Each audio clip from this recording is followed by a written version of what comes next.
तो वही चीज तो हम भी कह रहे हैं ना, कोई नई चीज आप हमें काम करके दिखाना है, हमें बोलना नहीं, हमें काम करके दिखाना है, तभी जनता को समझ में, क्योंकि जनता को गुमराह किया जाता है दल बदल के कि आज भाजपा में है, कल सपा में आ जाएंगे, परसों कांग्रेस में आ जाएंगे, तो कैसे भरोसा है नेताओं का। आप तो देख रहे पूरे देश में 5 साल ओबीसी के नेता मलाई चाटी इसके बाद कह रहे हैं हम तो ओबीसी की बात नहीं कर पाए, तो पहले क्यों नहीं आपने इस्तीफा दिया। लेकर आप चुनाव मैदान में हैं। विकास सिसौली विधानसभा का संपूर्ण विकास।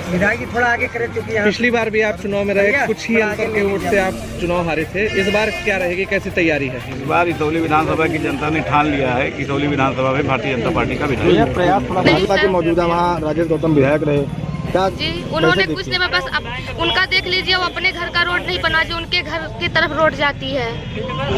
ये बताइए, हम आप यहाँ पर जमीनी स्तर से रह रहे हैं, जो भी समस्याएं हैं वो हमको आपको पता है, या वहाँ जो 4 व्हीलर से चल रहे हैं, जो रेंज रोवर से चल रहे हैं, जो फॉर्च्यूनर से चल रहे हैं, उनको पता है। हम विधानसभा 188 से आ रहे हैं, निर्दलीय रूप से आ रहे हैं। मेरा नाम PM यादव सिसौली है, सिसौली के नाम से जाना जाता हूँ मैं, और सिसौली विधानसभा क्षेत्र का ही मूल निवासी हूँ। किन मुद्दों पर चुनाव लड़ रहे हैं इस बार? हम इस बार भय मुक्त, भूख मुक्त और भ्रष्टाचार मुक्त के नारे पर चुनाव लड़ेंगे। भारतीय जनता पार्टी का उत्तर प्रदेश में किसी से कोई मुकाबला नहीं है, जिसका एक ज्वलंत उदाहरण है कि 2017 में जब चुनाव हुआ था और प्रचंड बहुमत भारतीय जनता पार्टी का है, तो कोई नहीं, किसी को नहीं मालूम था। 5 वर्ष का जो ये आदरणीय योगी साहब का जो शासन रहा है, ये बेजोड़ रहा है, और ये पूरे उत्तर प्रदेश से जो खबरें आ रही हैं कि पिछली बार से ज़्यादा हमारे जो भारतीय जनता पार्टी के वरिष्ठ हैं वो इस बात को हो गया सबका ही ना खींचेगा भैया, तोड़ के हो गया सबका भैया। किन मुद्दों को लेकर आप चुनाव मैदान में हैं। विकास सिसौली विधानसभा का संपूर्ण विकास। थोड़ा आगे करे चुकी है। पिछली बार भी आप चुनाव में रहे, कुछ ही अंतर के वोट से आप चुनाव हारे थे, इस बार क्या रहेगी, कैसी तैयारी है। इस बार सिसौली विधानसभा की जनता ने ठान लिया है कि सिसौली विधानसभा में भारतीय जनता पार्टी का विधायक। प्रयास थोड़ा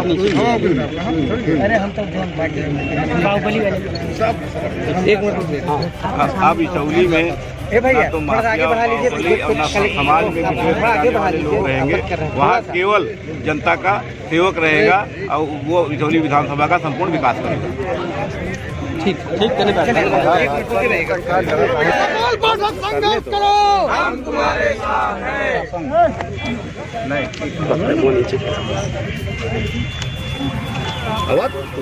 रोल है भाई, क्या नाम है, किस दल से चुनाव लड़ रहे हैं। हम निर्दल लड़ रहे हैं अधिवक्ता परिवार की तरफ से। हमारे मन में एक विचार आया, क्योंकि अभी तक लोगों ने सारी पार्टियों को देखा, हर व्यक्ति को, हर पार्टी को देखा, लेकिन कोई किसी का भला नहीं करना चाहता है, सिर्फ क्या करता है, भैया पार्टी जिताओ, हम पार्टी की तरफ से हैं। ये बताइए, हम आप यहाँ पर ज़मीनी स्तर से रह रहे हैं, जो भी समस्याएं हैं वो हमको आपको पता है, या वहाँ जो 4 व्हीलर से चल रहे हैं, जो रेंज रोवर से चल रहे हैं, जो फॉर्च्यूनर से चल रहे हैं, उनको पता है।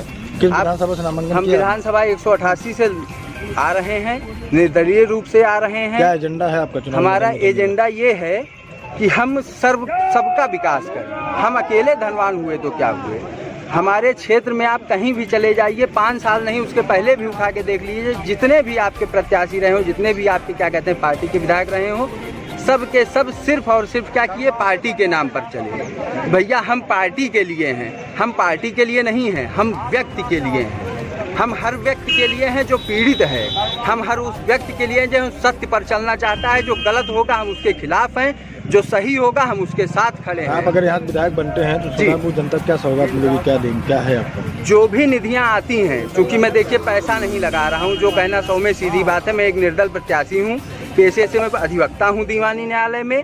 मैं ये चाहता हूँ कि जो भी सत्य हो, जो भी निधियाँ आए, जब जो व्यक्ति वहाँ पर पैसा लगाएगा, पार्टी को पैसा देगा, यहाँ पर आएगा, तो वो नॉर्मल सी बात है, व्यवसाय कर रहा है, वो कहाँ जनता की हित की बात करेगा। वो तो ये भाई वो पैसा देकर आ रहा है, वो यहाँ पर आकर अपना जो भी उसका पैसा है वो अपना वसूलेगा, तो जनता से उसको कोई मतलब ही नहीं है। जनता को मतलब किससे है, जो यहाँ पर रह रहा है, जो यहाँ की समस्याओं को देख रहा है। आप बताइए, ये जो जाम लगते हैं सिर्फ हमारे आपके लिए लगते हैं, ये नेताओं के लिए नहीं लगते हैं। इनके लिए क्या किया जाता, भैया ये फला पार्टी के हैं, ये बहुमत में चल रहे हैं, आप 5 किलो राशन फ्री दे रहे हैं और 5 बीघा खेत हमारा सांड चर जा रहे हैं, कौन उसका जवाब देगा? हम अपना हक मांगने के लिए खड़े हैं, हम अपना हक लेकर रहेंगे और हम हक के लिए आपके साथ हर दम रहेंगे। हमने सदैव समाज की सेवा की है। एक अधिवक्ता के रूप में मैं पिछले 8 साल से यहाँ पर अधिवक्ता के रूप में कार्यरत हूँ और मैं आगे भी, चाहे मैं वहाँ पर पहुँचूँ या ना पहुँचूँ, ये बात मायने नहीं रखता है। मैं भविष्य में भी आपके साथ यहीं अधिवक्ता के रूप में कार्य करूँगा और आपके साथ मिलकर कार्य करूँगा। मुझे जो मुझसे उम्र में बड़े हैं, मुझे उनका तजुर्बा चाहिए। जो मुझसे उम्र में छोटे हैं या मेरे भाई हैं, मुझे उनका साथ चाहिए। अकेला क्यों कोई पार्टी लेकर चले, हम आप साथ में मिलकर काम करेंगे। मैं मीडिया का भी साथ चाहता हूं, आप हमें अपना तजुर्बा दीजिए, हमारी शक्ति आपका तजुर्बा, मिलकर काम करेंगे। एक ऐसे नए कल का उत्थान करेंगे जिसको देखने के बाद में लोग कहेंगे भैया ये क्षेत्र में चले जाइए, जन्नत दिखता है।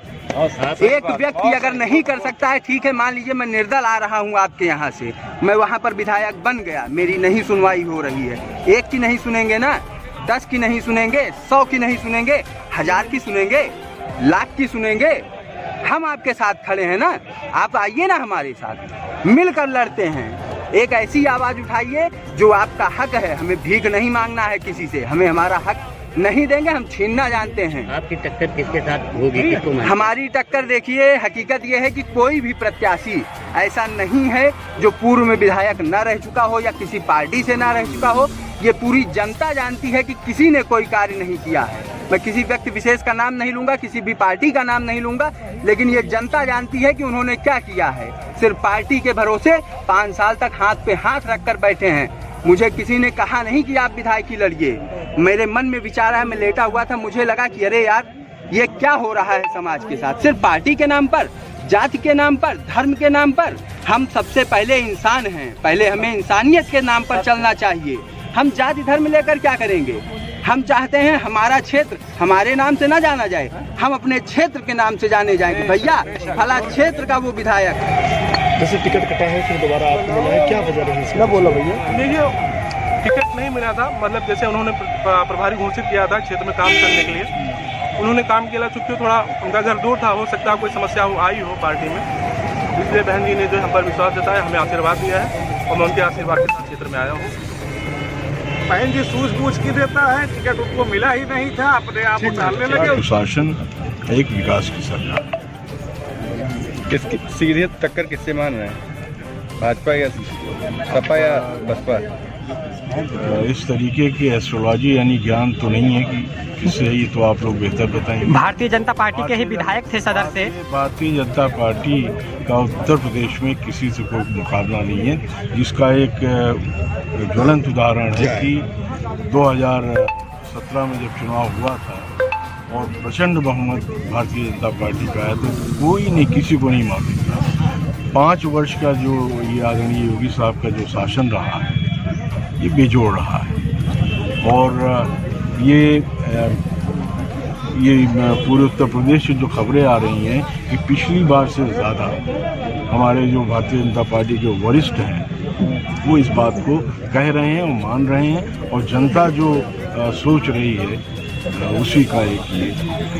आप मंत्री रहे हैं, क्या मानते हैं यूपी में भाजपा कितनी सीटें आएंगी? अब इसका मूल्यांकन तो आप लोग से बेहतर कौन कर सकता है? फिर भी आप 7 के बाद स्वतंत्र प्रभार मंत्री रहे हैं यूपी। 403 का, मैं सुल्तानपुर में रह के 403 का आंकड़ा कैसे आपको दे सकता हूँ?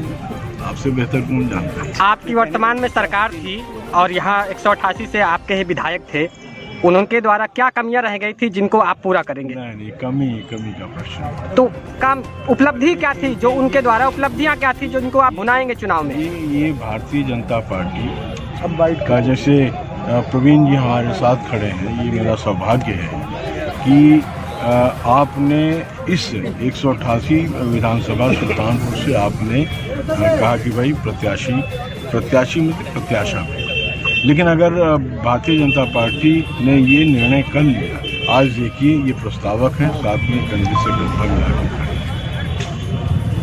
ठीक है। एक जरूर कहूँगा मैं कि सबसे बड़ा दान होता है विद्यादान, वो मेरे पिताजी भाऊकेन सिंह साहब ने उसकी स्थापना की कमला नेहरू संस्थान के रूप में, और उसमें जो थोड़ा बहुत रह गया था उसकी मैंने भरपाई की। और दूसरा होता है सबसे बड़ा दान, दूसरा चिकित्सा दान। ये उत्तर सुल्तानपुर में, क्या आप सब यहाँ के प्रवासी, आप कभी सोच सकते थे कि सुल्तानपुर जनपद में मेडिकल कॉलेज बनेगा? लेकिन उसकी आधारशिला आदरणीय योगी साहब आए थे और आधारशिला उसकी रखे गए हैं। ये हम लोगों का सौभाग्य है। और तीसरा जो सुल्तानपुर का सबसे ज्वलंत जो महसूस मैं करता हूँ, ये नहीं कि बेरोजगारी हुआ, लॉ एंड ऑर्डर में तो आप तो सबको मालूम है, सब चीज़ें अपनी जगह हैं, लेकिन स्थानीय मुद्दे होने के नाते हमारी वर्तमान में सांसद जी आई और पहली बार उन्होंने सड़कों का चौड़ीकरण, यह एक ऐतिहासिक कदम है, इसी सरकार में संभव हुआ। ये सुल्तानपुर की सबसे ज्वलंत चीज़ है। चूँकि हम लोग घर से निकलते हैं तो पहले ये था कि हम 5 मिनट यहाँ पहुँच जाएंगे, आज हम घंटों में पहुँच गए, 1 घंटे में पहुँचेंगे, 2 घंटे में, इसका अंदाज़ा हमको नहीं है। तो मेरी प्राथमिकता निश्चित रूप से यहाँ के जो अन्य विधायक होंगे, भारतीय जनता पार्टी की 5 की 5 सीटें जीतेंगी, सांसद जी बीजेपी के ही हैं, हम सब मिलके, और योगी सरकार की सरकार तो आ ही रही है। और आपने देखा कि अनुपूरक बजट जो मात्र 1 या 2 दिन का था, आपने देखा कि ये यहाँ वर्षों से लंबित थी किसान सहकारी चीनी मिल, जिसका एक्सटेंशन के रूप में मैं यहाँ किसी के को आरोपित करने नहीं आया हूँ कि 10 वर्ष कौन विधायक रहा और किसकी शासन सत्ता रही, उन्होंने क्या किया, ये आप सबने देखा हुआ है, उस पर मुझे कुछ नहीं कहना है। लेकिन प्राथमिकता ज़रूर ये होगी कि सुल्तानपुर में ये जो जाम की व्यवस्था है, ये जो ट्रैफिक कंजेशन है, इसको किस तरीके से हम कम कर सकते हैं। जैसे लखनऊ का एक उदाहरण, ये योगी सरकार ने और ये आदरणीय हमारे बीजेपी के वरिष्ठ नेता राजनाथ सिंह ने, आपने देखा होगा शहीद पथ से भी काम नहीं चला, तो उन्होंने किसान पथ की व्यवस्था चल रही होगी, मेरे ख्याल से आने वाले कुछ महीनों में, 1 साल में पूरा हो जाएगा। तो उसी तरीके का वहाँ से प्रेरणा लेते हुए भारतीय जनता पार्टी की सरकार बनेगी, योगी जी की सरकार बनेगी। उनसे हम सब मिलकर दरख्वास्त करेंगे सुल्तानपुर के इस समस्या से निजात दिलाएं।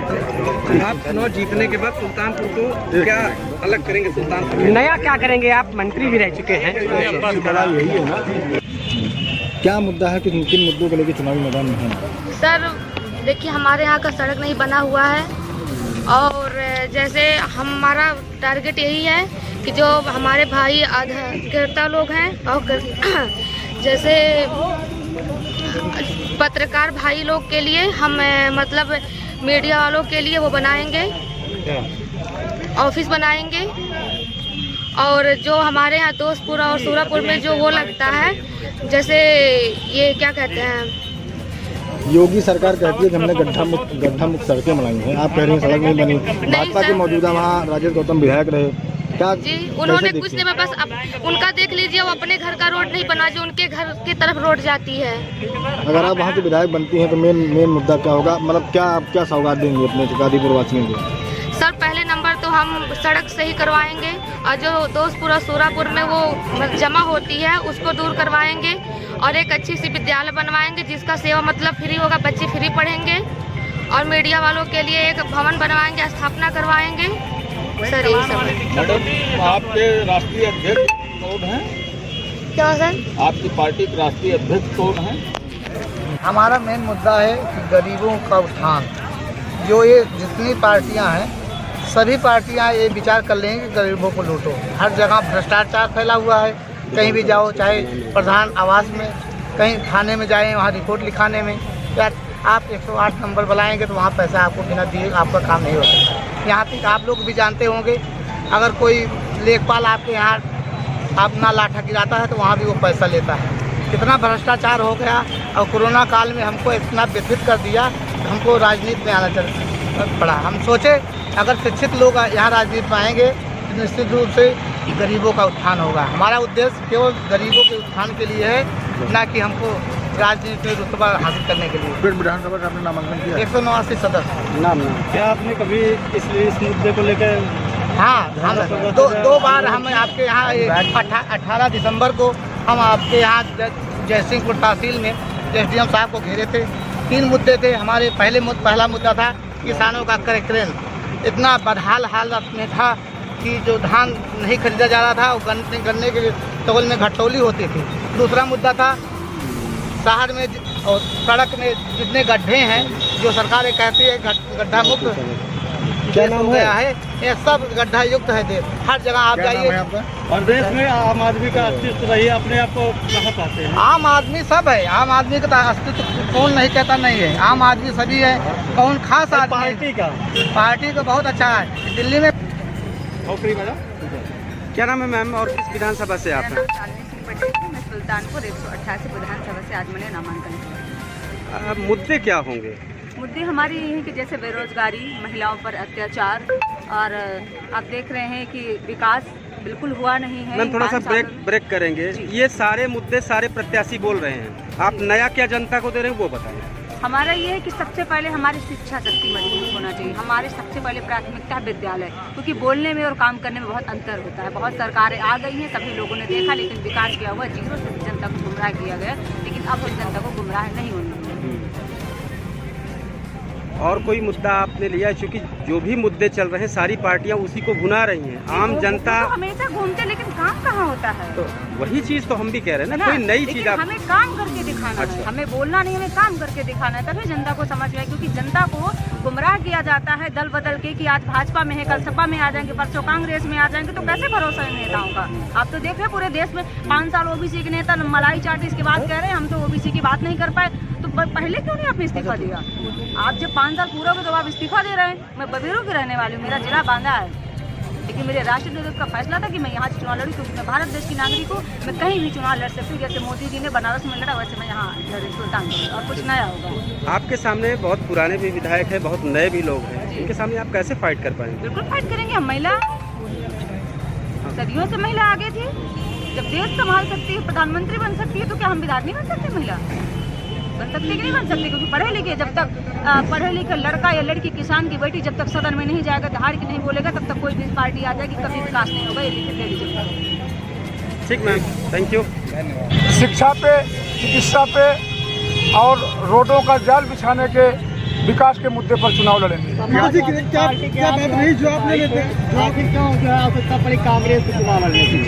हमने 28 साल समाजवादी पार्टी की सेवा की है और पूरी ईमानदारी निष्ठा के साथ मैंने सेवा किया है। और आदरणीय अखिलेश यादव जी में पूरा विश्वास जताते हुए जिंदगी दांव लगाने के लिए मैंने सोचा था, परंतु मुझे वहाँ पर सम्मान नहीं मिला। एक ऐसा दल, राष्ट्रीय स्तर का दल, जो हमें सम्मान देने का काम किया है, पिछड़ों को सम्मान देने का काम किया है, और आदरणीय प्रियंका दीदी जी के नीतियों को देखते हुए मैंने कांग्रेस ज्वाइन करने का निर्णय लिया है। क्या किससे लड़ाई आपकी? भाजपा चुनाव लड़ रही है। इसौली विधानसभा में जो भी दल लड़ेगा कांग्रेस पार्टी से लड़ेगा। वहाँ पर सीधी लड़ाई कांग्रेस पार्टी से।